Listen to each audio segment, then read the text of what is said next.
Hi, writers. Welcome to episode number 62 of How Do You Write? I'm your host, Rachael Herron, and I am so happy that you're here. Today, I was able to speak with the awesome Donika Kelly, who is a delightful ball of energy, who is more prone to stability when it comes to her writing than any cliched poet's angst. And I really found it lovely to talk to her about how she stays inspired to do her best work. I really enjoyed this talk. I know that you will too. So before we jump in there, just a quick little update. My mojo is back, y'all. Finally, for the first time in like 2 months, I am in one spot. Well, kind of. Not traveling much. I'm in my chair all day, every day. My health is back. I have energy again. And I really forget how much being ill takes it out of you. And I was really unhappy there for a little while. Clara? Okay, Clara and I have discussed that there's no barking right now. No barking, right? No barking. Oh, the things we do. So yes, I feel great. I'm back at the page. I hate to say this because this is bragging, but I am going to brag. This week alone, it's only Thursday, I have revised more than 50,000 words of my thriller. They were pretty clean before. They were clean enough to send to my agent a while back to say, like, do you think this book is working? But now they're being revised to the shape of the book that I want. So there's a lot of movement happening.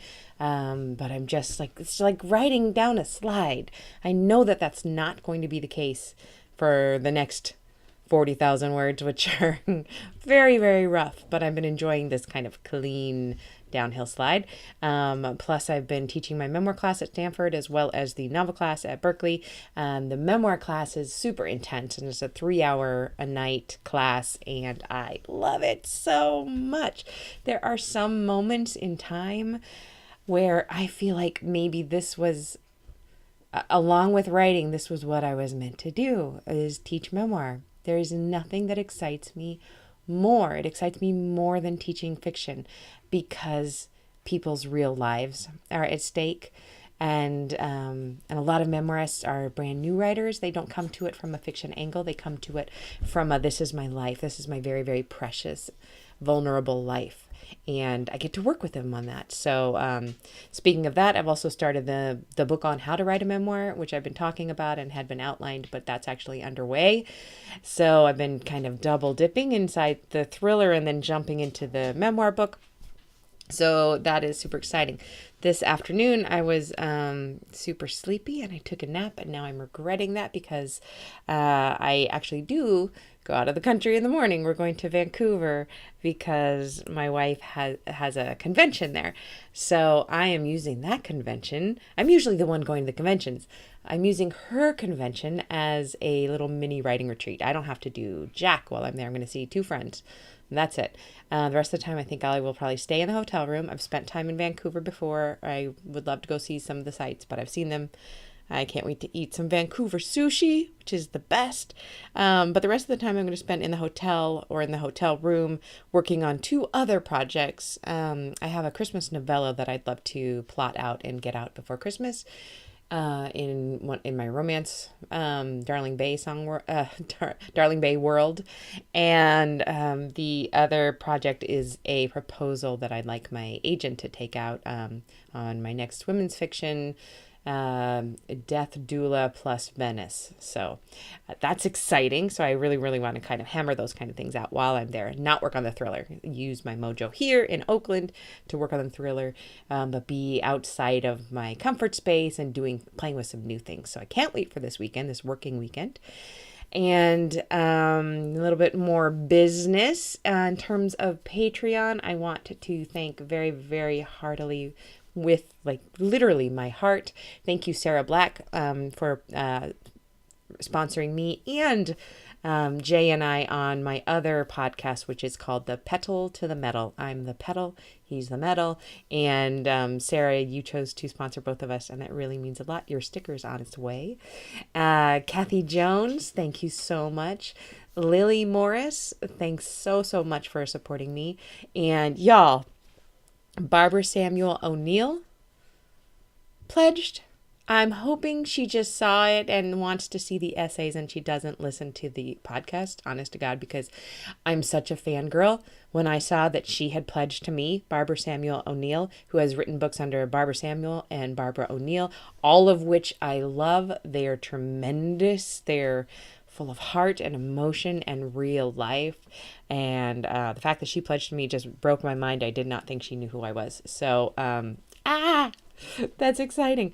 But as always with your patronage, you get an essay a month from me on the creative life. And if you pledge at the $3 an essay level, you get texts from me a couple times a week, which you can reply back to, encouraging you just to get your work done. Also, your patronage gets you the satisfaction that you're truly a patron of the arts in the old-fashioned way. And that is so awesome. And I appreciate it mightily and heartily. So let's get into the interview. I can hear my dogs are just champing at the bit to start barking their fool heads off. So before that happens, let's jump into the interview with Donika, and I wish you very happy writing this week. Thanks, friends.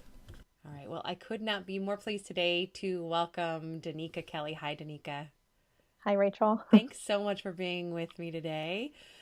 Let me give you a little introduction. Donika Kelly is the author of Bestiary, which I read and loved, which came out from Graywolf in 2016. It was winner of the 2015 Cave Canem Poetry Prize, longlisted for the MBA, and a finalist for Lambda Literary Award. She's also the author of the chapbook AVIARIUM and a Cave Canem Graduate Fellow. She received her MFA in writing from the Michener Center for Writers and a Ph.D. in English from the Vanderbilt University. Her poems have appeared or are forthcoming in Virginia Quarterly Review, Tin House, and Gulf Coast, and she's currently an assistant professor at St. Bonaventure University, where she teaches creative writing. And that is a really impressive bio. Oh, thank you.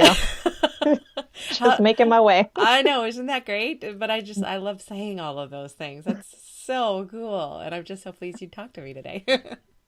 Well, this podcast is about your process, and I am not a poet. I'm a fiction writer and a memoirist, and for that reason, I think that I'm always really, really excited when I get poets on the show. I'm diving deeper into reading poetry, which is something I gave up after grad school, and I really consider it the most difficult form. So it's always really interesting to talk to poets on the show. I really do. I think that novels are easy, and anything shorter gets harder and harder. What is the best time of day for you to write, and where do you write? The best time. I'm just thinking about like poetry being the hardest thing. I don't know how people write prose. Hard. It's just like there's so much that I can just like let go of having to worry about when I write poems. And I feel like, I think just the scale of choice is a little bit different in prose. Yeah, totally. So the best times of day for me to write tend to be in the kind of early-ish evening. Especially if like if I've been in a fallow period, usually sometime in the sort of early evening around maybe 6 o'clock, I think, I should probably think about writing a poem. So I'm actually completely interrupting your creative flow right now because it is 6 o'clock where you are. Sorry about that. No, not at all. I mean, I feel like right now there are like little seeds are sprouting, but nothing to harvest just yet. Just some sprouts. So usually around 6 o'clock, and then that can go farther into the evening. I like writing in the evenings very much. And I write most of the time on my couch. Yeah. Yeah. On a laptop or in a notebook or? Ideally, when I was writing work that was a little bit shorter than what I seem to be producing now, I would handwrite drafts. Right now, I'm doing some part of the drafting process on the computer and then like on my laptop and then switching to handwritten drafts and then switching back. Oh, interesting. Just so that because sometimes it's hard to see the poem if it's coming out like in sort of drips and drabs, or if it feels kind of long, then I want to hurry up and see what it looks like. So I want to go back for a second to what you said about feeling those sprouts. How does that feel to a poet to know that something's coming? I think it's when my sense of perception seems to be heightened a little bit. Hmm. So recently, like the last couple of weeks, I've gone outside and I've been like, oh, look, there's a squirrel on the line. Undoubtedly, most mornings that squirrel is on the line, but I wouldn't know because I don't seem to notice it when I'm not in that kind of zone. Or I might notice the particular quality of roadkill. There's been quite a lot of roadkill. I've been driving a lot, so I'm like, oh, that's like an entire raccoon as opposed to a smashed raccoon. Like Yeah. that seems a little fresh. So, So so your eyes that might your be eyes that. are open to at least animals out there. Mhm, mhm. Oh, And I think that interesting. that signals something to me about like that my gaze is ready to turn more external, if that makes Ooh, sense. yes, totally. Yeah. So, A lovely way to because put I'm it. mostly wandering around inside, Yeah, just in circles. yeah, So yeah. It's all I've been doing all day today. it's good to get out. It's good to look out. So, I agree. What is your biggest challenge when it comes to writing? hmm. I think patience, being Mm. patient. Um, that is much better than it used to be. My process in the past was an impatient one because it was fueled by fear that if I didn't write all the time or that if I wasn't producing all the time, that I wouldn't be able to.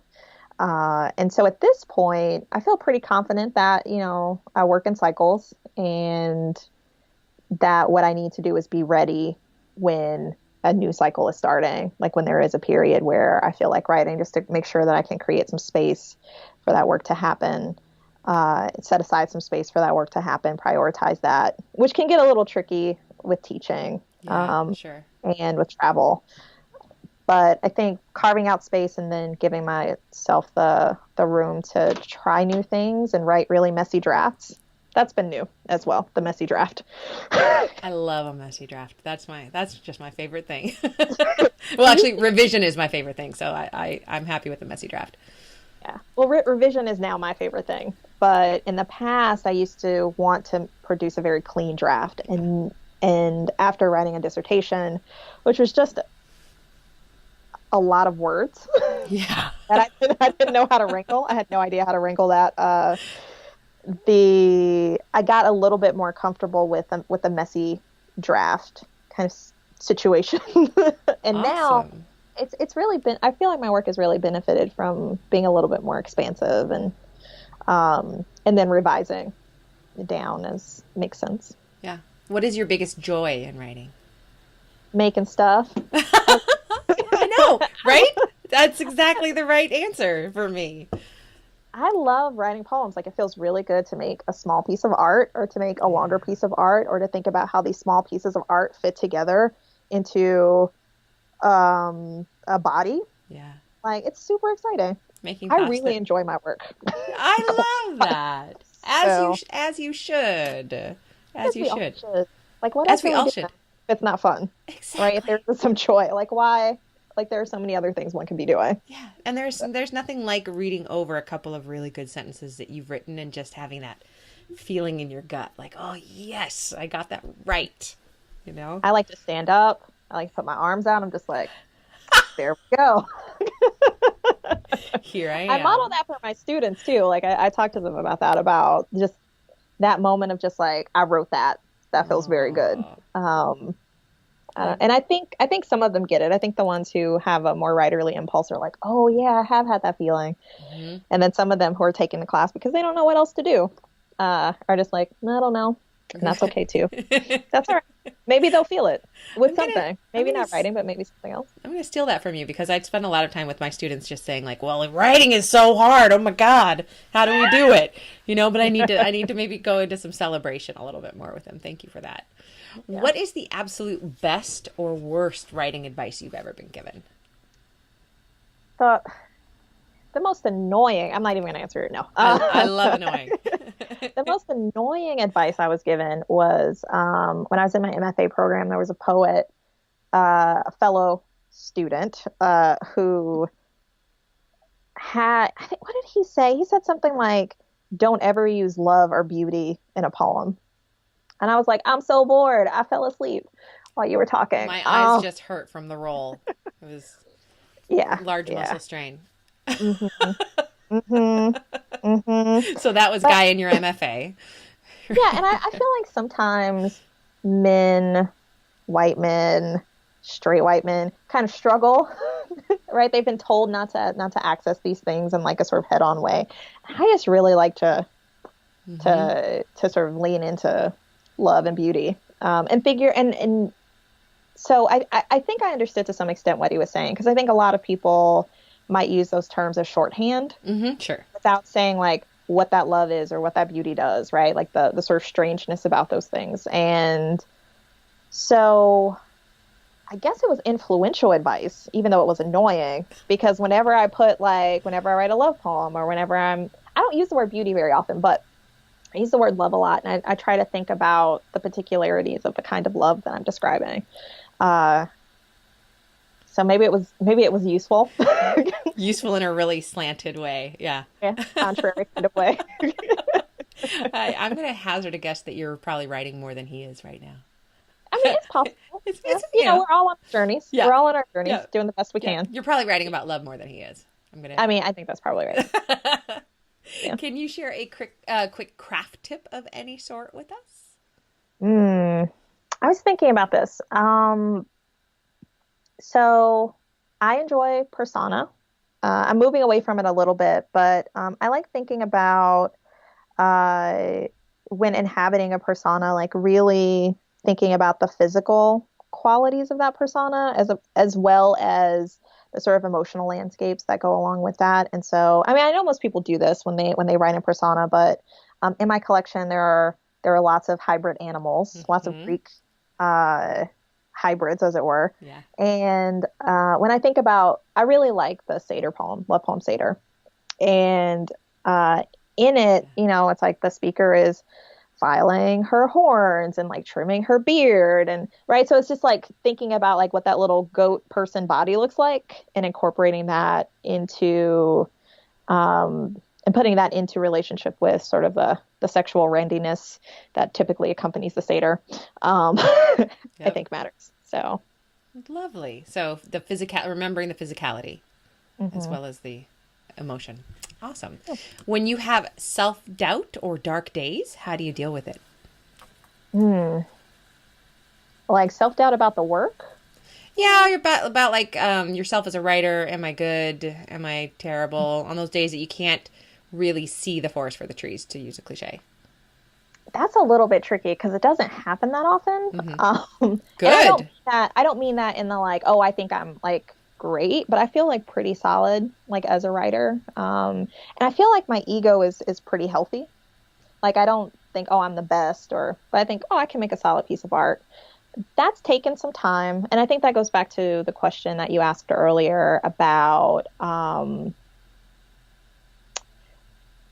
the one where I talked about sort of learning how to be patient. Right. The challenge. So yeah, the challenge. And so I think at this point, like my practices are of patience. Like I will write again. Like that will circle back around.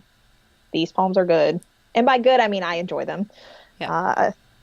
So I think I feel really grateful that I don't have too many instances of the dark night of the soul when it comes to writing. I have it in lots of other spaces. But, like, rest assured. In every other space one can imagine. But it seems like, I think, oh, I can make a little piece of art. That's lovely. And that'll be okay. That's great. And it means being sensitive to my cycles, like, oh, I'm in a fallow period, so making art in a fallow period doesn't feel good. I'll just be patient. There's such a comfort in knowing our own process, I think. And that's something that I always want my students and new writers to come to as quickly as possible is experiencing an entire project and getting to know your process, because the more you know it, the easier it is when you do come across those hard days. For me, it's always at the end of a book. At the end of a book, I can't work, and I forget it every single time, and I need to go back to the beginning and revise to the end. But yeah, cool. On really bad days, if you had them, if you were told you couldn't write and you couldn't teach anymore, what other profession out there, out of all the professions, would you choose? Do I get to go back to school for this? Heck yes. Of course. well, there's the fantasy, which I know is unattainable, Oh, of tell being us a the fantasy. scientist. What kind of Well, it's scientist? I mean, a zoologist, probably an ornithologist. I really like birds. They're super Oh, weird. yay. But that's not feasible because there's a lot of chemistry that one has to get through to get to the fun part with birds. True. So, uh, but I do have in the back of my mind an idea that I will go back to school at some point to get a master's in arts therapy. Hmm. Uh, and the idea of working with either young people or with veterans sounds really great. It sounds really purposeful. It sounds really grounded. And like using art to help process trauma makes sense to me because that's a lot of what I do. So Awesome. So art as in physical art, not writing or all of it. physical art, visual art, writing, thinking about like how all of those modes might help us process trauma into something that feels a bit more manageable and apprehendable. I Yeah. love that. I love that. What is the best book you've read recently and why did you love it? Recently, I read Gabby Cavalcaresi's Rocket Fantastic, I have which not is heard of fantastic. it. It's a Writing it really down. wonderful. So Gabby has in this collection a couple of speakers and a few characters, one of whom is the band leader. And the band leader's pronouns are a symbol, which is when spoken and intake of breath. So it's like, is the band leader's pronoun. That's awesome. It's very dope. It's so good. And there's Wow. this like very amazing turn that happens in the middle of the somewhere around like the middle of the collection. There's like just a really fantastic turn. Like the structure is so amazing. The poems are really exciting and strange and full of deer and just like weird animals. I'm super into that. There's a lot of sky. It's just really good. That It's sounds maybe my favorite thing I've wonderful. read all year. I mean, she definitely like pinged like, target audience right here. I was like, "Oh, it's me." I love that when you find the book that is written for you. I Mhm. love sinking into that. That's so Yeah. fantastic. Thank Yeah. you. I will Rocket Fantastic. I will check that Yep. out. And what would you like to tell us about right now? Where can we find you? Oh, where can you find me? I have some readings coming up. Hmm. So I'll be reading at the College of Charleston in November. Are those on Uh, your website? they will be on my Okay, they website, will be on the website. And that's at donikakelly.com, right? kelly.com. So yeah, Okay, I have some perfect. stuff going on there. The chapbook AVIARIUM, which is I have a copy here. You do It's like so birds, that's right. it's so cute. Jason Oh, Dodge that's uh, beautiful. is like the publisher for this press called 500 Places, and it's darling. I think they're out of Berlin, Wow, so it's just it's a lovely little object. that's It really makes me cool. really happy to just like hold it, and it's full Yeah. of birds. Oh, Um, so a nice supplement. It's actually a number of poems that were culled from Bestiary because there were too many birds. So that's great expansion. Now, are you a birder? I am not actually, I'm always on because the verge of becoming a birder. Like I'm always trying to hold myself back from doing it because I think I I'll go too far. It'll it's take not over even all my time. will it will No, it it though? probably won't. Probably won't. No, I'm I just think you scared should of just it. do it. You should. I It'll need the make you feel good. binoculars. I need the book. Those are two things. Those two things. You need the binoculars and the book. I can write whole books, but like buying a book on birds is just beyond me. So you buy a book, Yeah, you get your binoculars, and then you go out very early in the morning. I And like I think that's that. it. I'm a Yeah, I'm a good morning person. yeah. Now, why aren't you a birder then? I am not a morning person. Ah, Um, that's a very good answer. that's a big part of it. I enjoy encountering birds as they come to me. I don't always seek them out, but I'm excited. Like, there are lots of robins here, lots of European starlings. I get really excited about them, even though I know they're an invasive species. They're just so pretty. Yeah, My grandpa, if there's time for just this one little thing, of course. my grandpa lives in Modesto, and I'd flown into Oakland. Not far, which is where I live. Right. So I'd flown into Oakland and I'd taken the train to Livermore, taking the BART, because that's the end of the BART. That's the end of the line. Because my grandpa, he's not young, and dealing with the Bay Area traffic is a bit much sometimes. So I would take the train into Livermore, and I remember we were driving back to Modesto, and he was talking about all of the ducks that were in this field, because ducks do that. Like they just like hang out in the field, yep. And then they all just like, do that thing. Yep. Like they just like rise up like a little flock of ducks. It's so exciting. It's just like, it's wonderful. And I don't like swarming, but I can handle flocks of birds and schools of fish. But any other kind of swarming, and I'm out. That's valid. That's completely valid. I want to see a murmuration of starlings, but I don't want to see a murmuration of fleas. Period. Right. None of that. No insects. No small mammals. I was in Puerto Vallarta a couple weeks ago, and we saw these birds in these trees, and they were called chachalacas, and they were like peacocks with their feathers, except dun brown and down instead of up. It was just, and a birder was with me, and it had her binoculars, and I got to really look at this bird, and it was, oh no, going down. I'm doing it. Just do it. I will. It sounds like it's what you want to do. I always have these, it's kind of like you were saying, the sprouts, that I can feel the urges of new hobbies I'm going to be obsessed by before it happens, Mm-hmm. So. Mm-hmm. Well, Donika, thank you so much for spending your time with us this evening. And this has been a true pleasure. This was delightful. You're delightful. Thank you, Rachael. So are you. Thank you so much. We'll talk soon. Okay. Bye.